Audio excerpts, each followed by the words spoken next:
Hello Blues fans and welcome back to BlueTube here on YouTube with me, Neil, and my good son, Ben, where we will good be... son this time. That's nice. Absolutely, it's growing every day. And we're going to be talking and basically pretending we know a little bit about what's going to happen the weekend with Blues against Stoke, which we're back. Oh my God, has that been a long 2 weeks? A little bit easy with England getting a good 5-0 result the other night, but still, God, we miss the Blues, don't we? No, I didn't even know that game was on against Serbia the other night. I mean, it's how it goes with the international fixtures. I've just got no interest whatsoever. But yeah, sure, it's great that we won 5-0, whatever it was. Yes, the football is back. I'm happy about it. I know that you are too, and I know that you are. So let's get right into it then. Talk about our game against Stoke City. Hopefully it's worth the wait, the one at the Bet365 Stadium. And I tell you what, it's going to be a good game, this one as well, isn't it?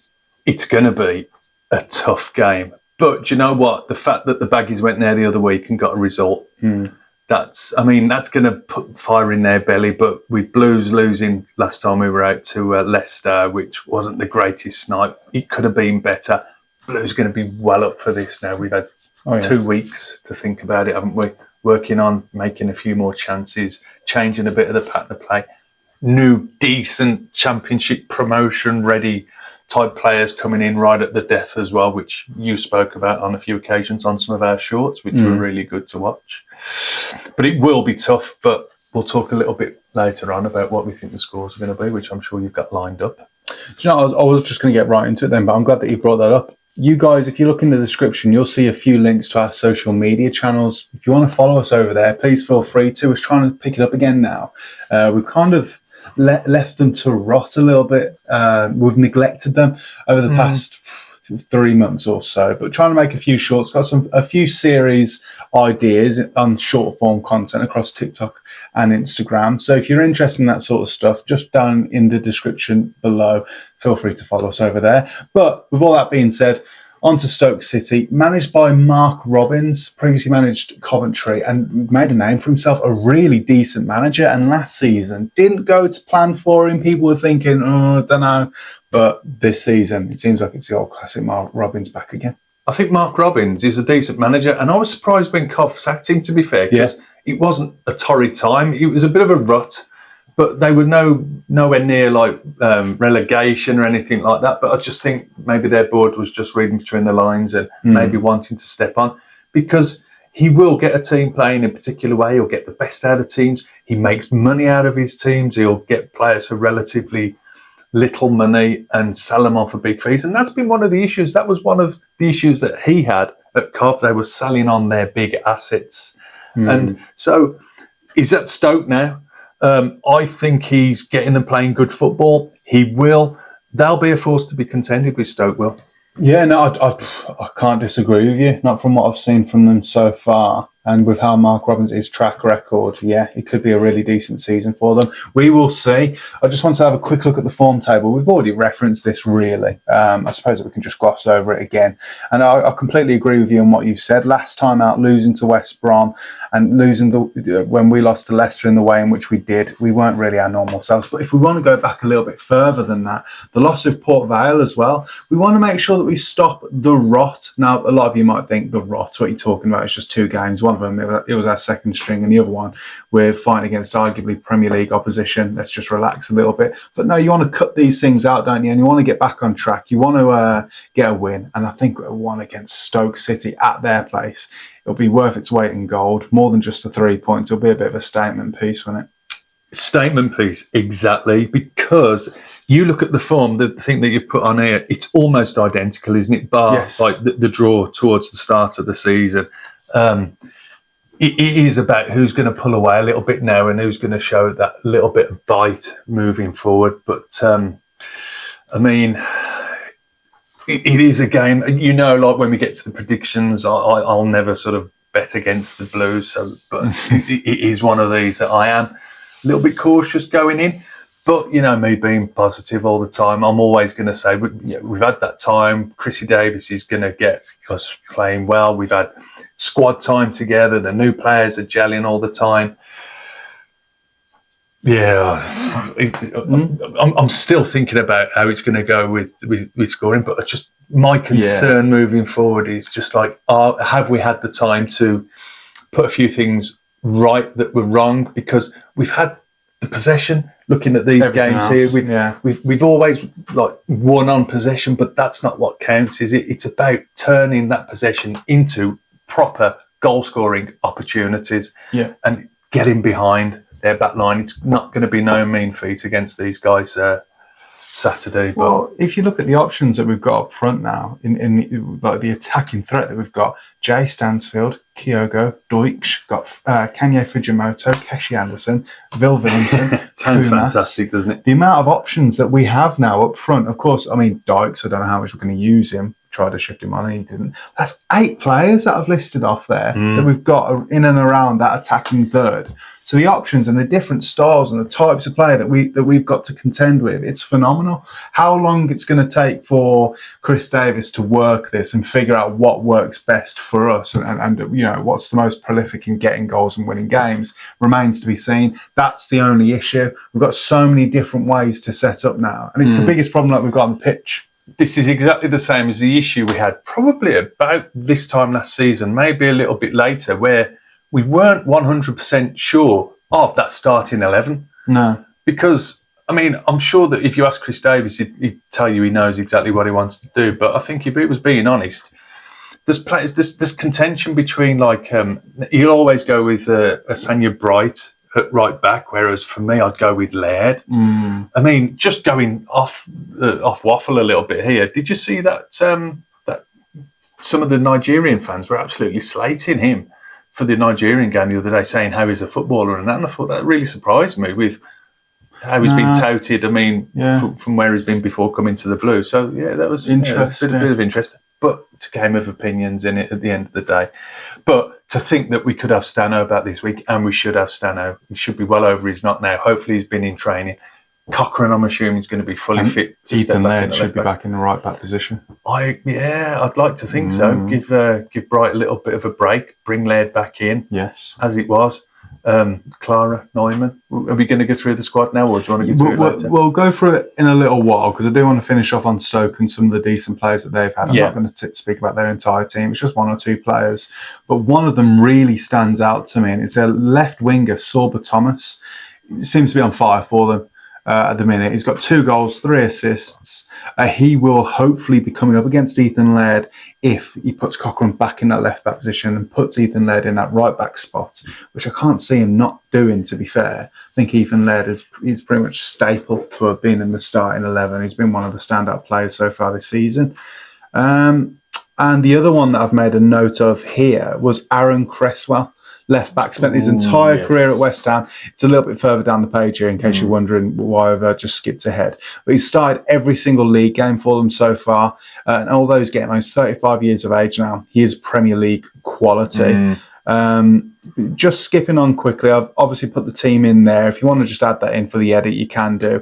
Manhoff is a Dutch international, another good player for them. Got 2 goals so far. I think that's Lewis Baker for them. He's been with Stoke for quite some time. He's got 2 goals. They've got some decent players. Their keeper, Johansson, he's a Swedish international goalkeeper. Got 75% save percentage so far this season. Yeah, and just looking at this graphic you've put on here, is this their last match out, is it? Because yes, that'll be against West Bromwich Albion. Right. No, it's not, because you've got a couple on here that scored. This must be going back because they've all got really good score ratings, player ratings. Right, we'll blame FootMob for that then. Yeah, I think that's probably their last win, isn't it? Because you've got Thomas with a 7.9, that Manhoff with a 7.3, the goalkeeper with a 7.4, really high scoring, and 1, 2, 3, 4, 5, 6, 7, 8 of them 7 point something. And then the other 3, 6.7, 6.9, and 6.9. Not bad scoring at all. It's got Manhoff. Right here, look, last starting 11. FootMob always there. Yeah, it's just not been updated. But yeah, because it's got here that, that Manhoff scored, he's on 2 goals. At this point, wherever this was taken from, Thomas has scored 2 and Baker scored 2 as well. Oh, and Mbama scored 2. So Yeah. There's goals coming from up front. There's goals coming all from over. midfield, from the wings. It's going to be tricky, but I'd like to think that our defence is going to start gelling together a little bit now. We've had some time to get used to each other, haven't we? So. Well, this is what you hope for, isn't it? And, Chris Davies, if we know anything about him, he's a decent tactician. He knows his way around a football pitch, and he knows how to get a team fired up and ready for a game. And we know that all too well, don't we? Last thing that I'll say about Stoke.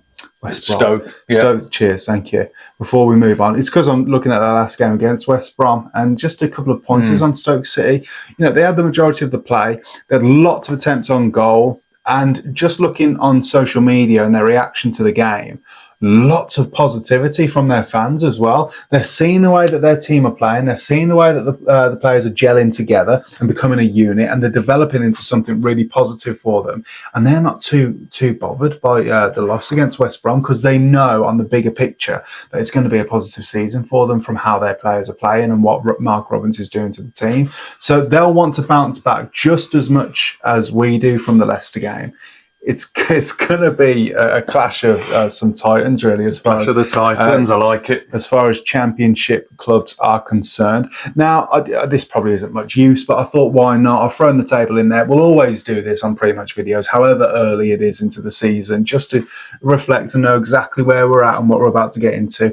I mean, look at it already, Dad. I mean, some of the teams have had brilliant starts. Losing to West Bromwich Albion, they've had an amazing start. And the difference now, I mean, there's nothing really in it as their results go away. We could end up third. But once again, it's too early really to take too much from that. We've kind of just got to take it game by game and look at the opposition that we're playing against and what that could mean. As I said earlier, bit of a statement piece. But we'll move on from that then. Don't really need to say much more about the table. And we can talk about the Blues. Yes, indeed. So, we can go straight into looking at, where do you want to start, really, Dad? Well, we really need to bounce back this week, don't we? I mean, we've got to, like we sort of touched upon at the start, it's a case of rising to the top. We've got very similar pattern to how Stoke started the season. Yes, we're away from home.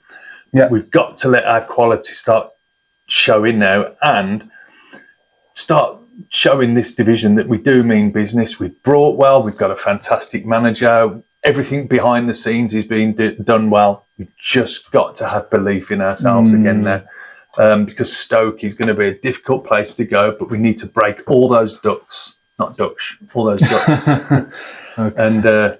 and go out and just put everything into it. And that's the saving grace now, is the fact that we know that we're not going to go away to places like Stoke now and go for a point. Yeah. That's not Blues anymore. It might have been a few years ago when we couldn't hold on to a 1-0 at the end or something like that. It's a different game, what we play now. We go out for points, all 3 points, and yes, that's what I like. All right, I do like your positivity. I'm a little bit more conservative, I suppose, in the way that I'm viewing the game. Not to say that I don't, I'm doubting the Blues, but it's going to be a tough old division, the Championship. It's nothing like League One. It's not going to be the same as it was last year, and we're going to have to fight for every single point that we get this year, no matter the opponents. And Stoke City aren't one that we should really smirk at, to be honest. So just a few statistics and facts for you guys about our history with Stoke City. Games won, we've won 40 of them, drawn 26 and lost 45. So quite tight on the balance. The balance. Your favourite little word, the balance. Oh, yes. All right. Okay, we'll get through a few. I'll tell you what, we trying to remember earlier on, I always remember that game where we beat Stoke. And I want this I love this. Yeah. 7-0. And I've looked at the date, let's see if we can remember, the 10th of January 1998, 7-0 away from home. How about that for Saturday? All right. Is that your prediction? No. We're going to better it. We're going to get, no. But those were the days. I mean, we're due. We've got to start scoring some goals in. Come on, Blues, let's do it this week. We said that so many times last season, didn't we? I remember how silly I was. I think it was coming against Burton Albion at home, and I really just thought, because they were doing awful, they were right in the mud, weren't they, in the relegation zone. We had them at home, and I thought, we'll batter these. 6-0 at home. I think we ended up drawing. I can't remember what the result was, but it wasn't anything like that, wasn't it? But Burton, it's like a derby, isn't it? I mean, Stoke in a way is. I mean, it's like a Midlands derby, really, isn't it? Because they're still classed as the Midlands somehow. But we owe Stoke as a city a beating after Port Vale last week, don't we? So we'll give it to the neighbours instead. Oh, that's a good way to look at it. Yeah. And another fun one that we've got, we'll talk about the squad in just a moment, but I want to get this out of the way. It's the way that I've structured it here in the document. Players that have played for both clubs. So I'm going to give you a couple that I've got and see if you can think of some off the dome, if you like. Okay. Because your knowledge, the historian, you've been around the block, haven't you? Yeah, I can't remember how to tie my laces off. You never learned. Cameron Jerome, one. Jack Butland, decent goalkeeper. Adam Rooney, if you remember who that was. Yes. The old ginger lad. And this one, I mean, you might not remember this name. This is going back a bit. Someone who really wasn't there. So, around too much. Scott Hogan. I saw you put this on it, and I had to think, and he was, wasn't he? He was with, and it sort of went the same way there as it did for Blues. Really, he sort of dried up a little bit. Yeah, I haven't looked at how he's getting on. He's in League One this year. He plays for MK Two? Dons now, I believe. Yeah. Okay, I'm just waffling to see if he forgets that he's going to ask me for some players because I just can't. Who am I thinking of? There was that Ryan, what's his name, the midfielder we had the other year, didn't we? Another ginger lad with the beard. Ryan Woods. Yeah, There was another Ryan, defender with dreadlocks. What was his name? Go on. Ryanair. He used to fly all over the place, the Irish lad. Yeah. Ryan Shotton. Yes, indeed. I do remember. Was he in Stoke? Was he? I didn't know. Well, apparently so. They'll all come to me afterwards. If you can think of any players that play for both Stoke and Blues of note, stick it in the comments and let me know because I'm not going to look at the internet for this one. No, Matthew Upson's another one. Jermaine Pennant. Oh, all right then. Are you remembering these, or is this from research? This is just from research. Yeah, I did there about you go, 15 minutes before we started recording, so don't worry. I don't really, I'm not that good. But yeah, so let's close this down now. I haven't got nothing else really to say from this anymore. Okay, so we can just chat and. Well, I'll tell you what then. Let's go through who you think the starting lineup will be. Should we have a discussion about that? Yeah, and this is assuming that we've got all of our players back as well, apart from the obvious Scott Wright, Lee Buchanan, their long-term. What do you do with the new boys that we just brought, the lads that have been in the championship and they've been in promotion battles? They've got that winning mentality. Yeah. We've nicked someone's club captain. Yeah, my God, I tell you what, it's grown on me since you did that little transfer deadline day short. It's grown on me even more about how good a window that really was. It's fantastic. It was a great window. It really was, wasn't it? And we've got two absolute quality players there. And I don't think it's going to happen, but it wouldn't surprise me if one or both of them didn't start, or at least on the bench. Well, I don't think they will, but it wouldn't surprise me. I wouldn't be disappointed with it. I don't think Sheffield United's ex-captain, Jack Robertson, I think it is. Has he got a knock? Robertson. No, I don't think that he'll start. I just don't think. I think it's just going to take him a little bit more time. To be honest, I think I'd be very surprised if Patrick started. The winger from Sunderland. I'd be really surprised. Mini Messi, as they called him. I mean, a good player, albeit a very good player, and he's done it all with Sunderland, hasn't he? And he's very talented at this level, and he's proved that. But I think bringing these players in, you've got to be careful with the way that you go about it. Who am I to say, though? We don't know what they've seen on the training pitch and how they've played and how they've gelled in. I don't think that bothers Chris Davies. If there's a decision to be made, he makes it, doesn't he? Well, it depends, because the way that he's got it set up at the moment, he loves having Williamson on that right-hand side. But for me and you have been defenders of Williamson so far this season. A lot of you aren't so kind towards him. That's absolutely fair enough. But when it comes to getting a player like Patrick Robertson in the squad, if it was down to me, I'd be chucking him right in there if he's ready. But it's one of those, isn't it? Do you chuck him into such a heavy game for his debut against Stoke City, or do you try and slowly bed him in? Bring him on after 60 minutes and see what he does? There's a way of looking at it, isn't there? The one way is like, do you bring him in because we've got all season to do it? Or do you look at it and say, if we can make an impact on games now, do we do that and go out for the points now? Because every single point and 3 points this early in the season is going to be massive, isn't it? And we haven't got time at all to have a think about, we'll save them till later. If they're ready now, and Chris Davies thinks they're ready, I'd use them. It's a massive decision, and he's already said that he's the man that makes those decisions, and like fall by the sword and that type of thing. But like I say, I wouldn't be surprised if they didn't get chucked in, probably on the bench. But it's I said this right at the start of the season. It's such a difficult squad to pick. I'm going to speed this up for you then. I'm going to make it easier because we all know how this starts. Ryan Allsop, Ethan Laird right back, Newman, Clara, Alex Cochrane, Iwata, Paik. Yep. Go on, you finish it then. Make it easy for me. Make it easy for me. I tell you what, let's be that person. Yes, we'll put Patrick, what's his doodle on the right side, Willemsen on the bench, because Willemsen's still going to be that player that can come on in the second half and have that bit of finesse if you need it. Because this is going to be a rough and tumble type game. That I think that we know that Stoke like a bit of possession. But I think Blues will still have that possession game. I think we'll edge that. But it's not about winning on possession. It's winning on games. And it's about using someone that can get behind, get crosses in to hopefully Stano. Will Kyogo be playing with him as well? You're going to have Dimmy Gray on the left-hand side. Are you going to have like Stano as like a 10 with Kyogo as your number 9? Or are you going to have Stano on his own with Willemsen as your number 10, or even Doyle as your number 10? I think if you get this Patrick Roberts on the right with Damari Gray on the left, and you have Stano playing just beyond Kyogo, that just spells out something wonderful, doesn't it? Really. Yeah. Oh, did you notice if there was anything about how Dimmy's shoulder was from the Leicester game? Because he was struggling, wasn't he? I haven't heard anything. Good point. No, I don't know. No, I think they managed to give him some treatment at half time though, and that's all I know. And he was all right from that. If it's extended and he's got more of an issue, but we haven't heard anything, so let's just assume he's all right. He's fit because he was on international duty. Was it Trinidad? No, he wasn't. I thought he went off with Trinidad and Tobago or something. Well, no, he's a part of the squad. He's a Jamaican international, isn't he? I don't know. Yeah, so I don't know who you've seen there then. But we'll have to see. Hopefully he's now, because he'll be a huge miss for us if he's out. I think he's probably, I said it before, best signing of the window. Might even be our best player, if not Ethan Laird.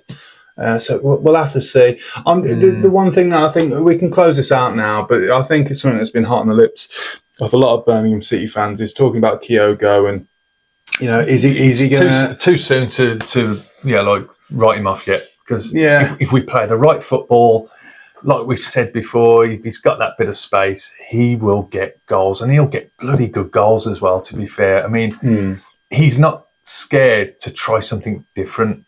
It's just giving him the opportunity, and it'll come. I honestly still think it will come, but we've got to do predictions, haven't we? We do indeed. Do you want to kick us off then? What do you think? On our little championship predictions thing that we've done, I've gone Blues to win 2-0 away from home at Stoke. And I really hope you're right. I mean, I'm obviously in the lead because I'm just better at predicting than you. Do you want scorers then? Go on then, yeah. Iwata's going to start his tally off. Iwata's going to get a goal. And is that your stomach then? Dog disagrees with you.